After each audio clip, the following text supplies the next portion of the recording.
చెట్టే కదా నరికేస్తే పోలా అన్న విధ్వంసకాండకు ఇప్పటికే భారీ మూల్యం చెల్లిస్తున్నాం. పరిశ్రమలు, వాహనాల పొగతో కాలుష్యం పెరిగిపోతోంది. వృక్షాల సంఖ్య రోజురోజుకి బక్కచిక్కిపోతోంది. ఎంత కాలుష్యమని పీల్చుకోగలం? దాదాపుగా చేతులు ఎత్తేయాల్సిన పరిస్థితి. ఉష్ణోగ్రతలు దారుణంగా పెరిగిపోతున్నాయి. అయినా ఏటికేటా నేల కూలుతున్న చెట్ల సంఖ్యకు అంతే ఉండడం లేదు. అడవులతో పాటే జీవజాతులు అంతరించిపోతున్నాయి. ఒక జీవి మాయమైతే దాన్ని నమ్ముకుని బతికే మరో జాతి సంక్షోభంలో పడుతుంది. ప్రకృతిలో సమతుల్యం దెబ్బతింటుంది. ఆ కనీస స్పృహ కూడా లోపించి అభివృద్ధి నమూనాలతో మొదటికే మోసం తెచ్చుకుంటున్నాం. చెట్టును చెట్టుగా బతకనివ్వని పాపానికి చేతులారా పర్యావరణాన్ని పనంగా పెడుతున్నాం. మరి కావాలి అనుకుంటే ఆ అవస్థకు అడ్డుకట్ట వేయలేమా? ఎందుకు వేయలేమంటూ పరిష్కారం చూపుతోంది చెట్లను తిరిగి నాటే ఈ ప్రక్రియ.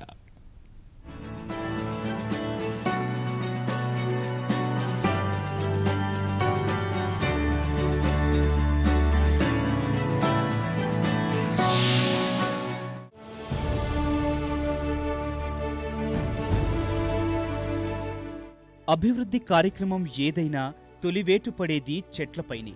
రోడ్లు, భవనాలు, వంతెనలు, రైల్వే, విద్యుత్ మార్గాలు, పరిశ్రమలు, ఇలా అభివృద్ధి నమూనా ఏదైనా ప్రతి చోట వందల వేల వృక్షాలు నేలకూలాయి, కూలుతున్నాయి. జనారణ్యాలే కాదు, అడవి తల్లి ఒడిలోనూ వాటికి సాంత్వన లేదు. కీకారణ్యాల్లోకి చొచ్చుకుపోతున్న ఆధునిక సమాజం ధాటికి ఎక్కడికక్కడ చెట్లు బిక్కచచ్చిపోతున్నాయి. ఇష్టానుసారం నరికి ముక్కలు చేసేస్తున్నారు. కారణాలు ఏవైనా 2014 నాటి గణాంకాల ప్రకారం ప్రపంచవ్యాప్తంగా ఏటా 90 కోట్ల వృక్షాలు నేలకూలుతున్నాయి. రోజుకు 24,70,000 చెట్లను నరికేస్తున్నారు.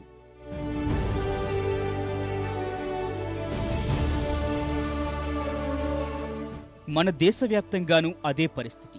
తక్కువగా చూసుకున్న అభివృద్ధి అవసరాల పేరు చెప్పి రోజుకు 15,000 వరకు చెట్లను తొలగిస్తున్నారు. ఏ కార్యక్రమానికి ఓం ప్రదమంటూ కొబ్బరికాయ కొట్టినా తర్వాతి క్షణం వేటు పడుతోంది పచ్చని చెట్ల మీదే.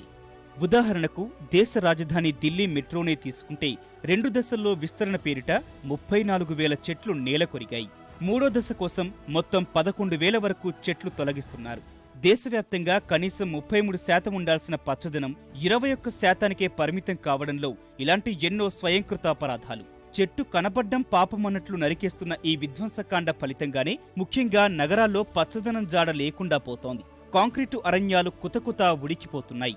అక్కడక్కడా మిగిలిన వాటిని రోడ్ల విస్తరణకో అడ్డంగా ఉన్నాయనో తెగనరుకుతున్నారు. ఫలితంగా జనం అనేక రూపాల్లో మూల్యం చెల్లిస్తున్నారు.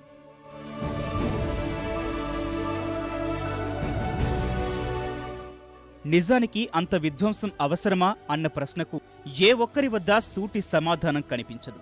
అభివృద్ధిని ఎవ్వరూ కాదనరు, కాని ఎంత మూల్యానికనే విషయమూ ఆలోచించాలి కదా. ఈ విషయం గుర్తించే పర్యావరణ ప్రేమికులు అభివృద్ధి కార్యక్రమాల పేరిట నగరాల్లో చెట్ల నరికివేతను తీవ్రంగా వ్యతిరేకిస్తున్నారు.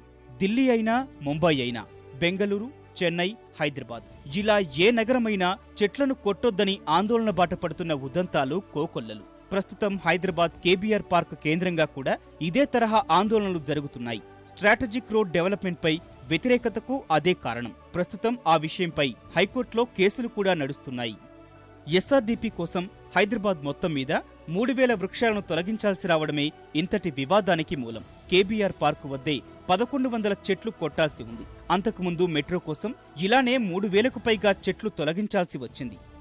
ఒకవైపు చూస్తే వృక్షో రక్షితి రక్షిత నినాదం తీసుకుని చెట్లను కాపాడుకోవాలి అనుకుంటున్నాం. మరోవైపు ఉన్న చెట్లను ఇలా నరికేయాల్సి వస్తోంది.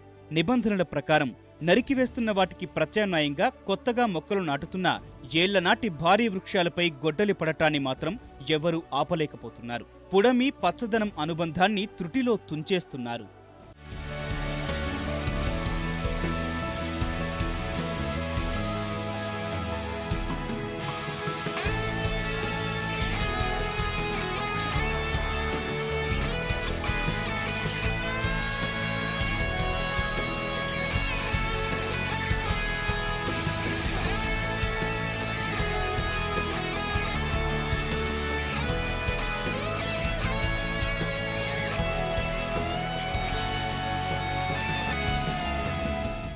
సమస్యకు మొత్తంగా కాకపోయినా కొంత పరిష్కారం చూపిస్తోంది ట్రీ ట్రాన్స్ప్లాంటేషన్.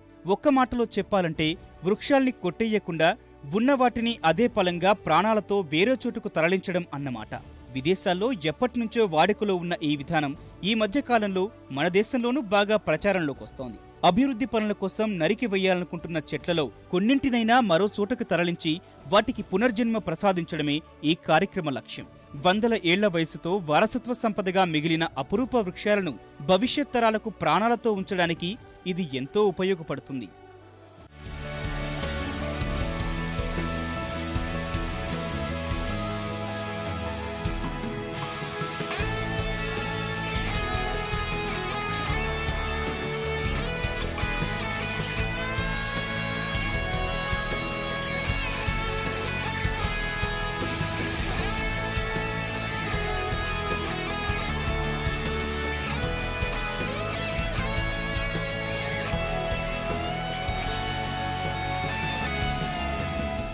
చెట్లను ఇలా తరలించడంలో దక్షిణ కొరియా అయితే గిన్నిస్ బుక్ ఆఫ్ వరల్డ్ రికార్డ్స్లో స్థానం సంపాదించింది. 750 సంవత్సరాల వయసున్న ఓ భారీ వృక్షాన్ని ఉన్న చోట నుంచి మరో చోటకి సురక్షితంగా మార్పిడి చేశారు. 29 మీటర్ల ఎత్తు, 33 మీటర్ల వెడల్పు, 1250 మెట్రిక్ టన్నుల బరువు, 13 మీటర్ల పొడవైన మొదలు గల భారీ వృక్షాన్ని కాపాడుకున్నారు.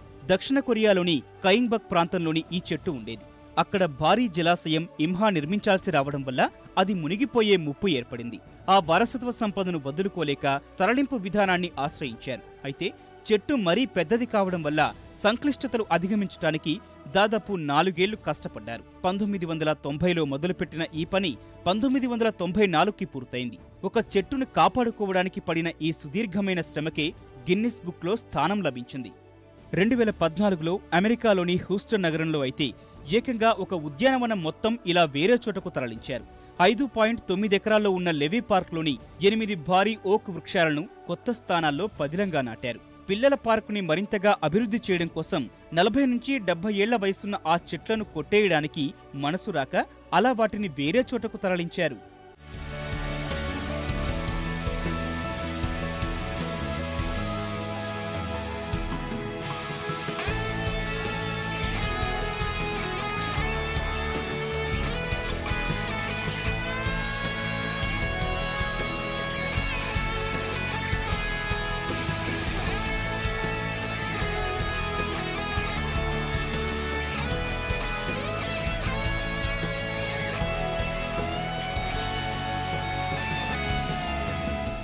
భారీ యంత్ర పరికరాల సాయంతో చేసే ఈ వృక్షాల తరలింపు ప్రక్రియని ఇటీవల ప్రపంచవ్యాప్తంగా చాలా దేశాలు అనుసరిస్తున్నాయి. అత్యంత శాస్త్రీయ పద్ధతుల్లో చేపట్టే ఈ విధానంలో శిక్షణ కోసం ప్రభుత్వాలు ప్రత్యేక శిక్షణా సంస్థలను ఏర్పాటు చేశాయి. పర్యావరణ హిత విభాగంలో పరిశ్రమలోకి అడుగుపెడుతున్న కొత్త సంస్థలు ఈ అవకాశాలను అందిపుచ్చుకుంటున్నాయి. 20 సెంటీమీటర్ల వెడల్పు గల మొదళ్లున్న చెట్లను అలవోకగా తక్కువ ఖర్చుతో వేరే చోట్లకు మార్చగలుగుతున్నారు. ఈ విధానం అనుసరించడం వల్ల కొత్త మొక్కలను నాటడానికి అయ్యే వ్యయంలో 90% వరకు ఆదా చేయొచ్చని అంచనా. మొదట వర్షాకాలానికి ముందు మాత్రమే చేసే ఈ ప్రక్రియను ఇటీవల ఏడాదిలో ఎప్పుడైనా చేపట్టే సాంకేతికతలను తీసుకొని వచ్చారు.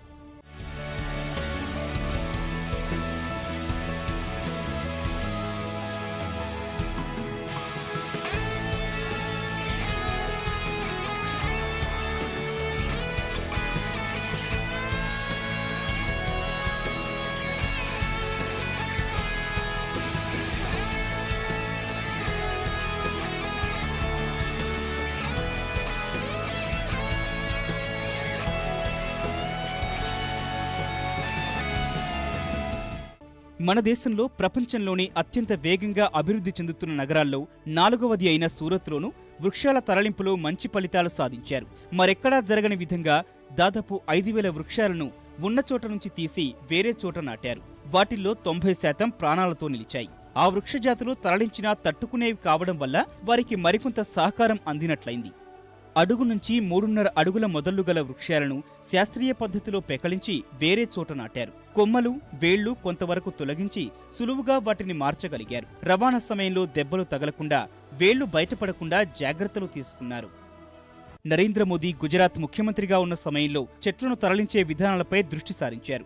ఆయన సూచన మేరకు అవగాహన కార్యక్రమాలు చేపట్టారు. వృక్షాలను సామాజిక ఆస్తులుగా పరిగణించి కాపాడుకోవాలనే నినాదాన్ని ప్రజల్లోకి తీసుకొని వెళ్లారు. ఫలితంగా కొన్ని వేల వృక్షాలు కాపాడగలిగారు. గరిష్టంగా 90 సెంటీమీటర్ల వెడల్పాటి మొదళ్లు గల చెట్లను తరలించడానికి ఏర్పాట్లు చేశారు. వాటిలో 85% విజయవంతంగా ప్రాణాలతో నిలుస్తున్నాయి.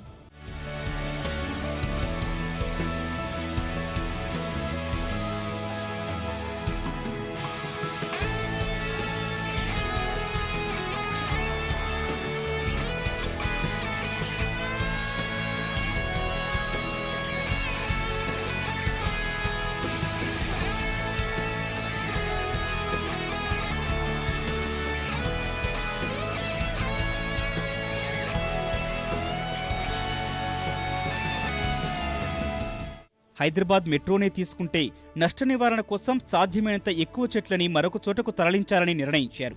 నాగోల్, మెట్టుగూడ, మియాపూర్, అమీర్పేట్ మార్గాలకు సంబంధించి 1551 చెట్లు తొలగించాల్సి ఉంటే 389 చెట్లను అటవీశాఖ అనుమతి తీసుకుని వేరే ప్రాంతాలకు తరలించారు. వాటిల్లో చాలా వరకు రవి, మర్రి, కానుగ జాతులకు చెందినవే.